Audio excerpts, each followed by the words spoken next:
ज्या वस्तू इथे सगळ्या ठेवलेल्या आहेत त्याच्यामधलं आपल्याला ओळखायचं आहे. ही वस्तू कुठली आहे? लाकडाची आहे.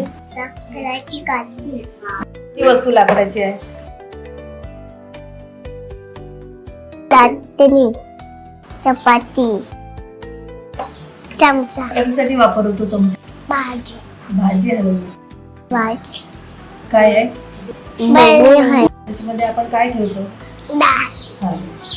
आणि हे काय आहे? प्लास्टिकचं बॉटल. त्याच्यामध्ये आपण काय भरतो? पाणी. कशाची आहे खुर्ची? प्लास्टिकची. त्याच्यामध्ये तुम्ही काय करतो? बसतो. बस.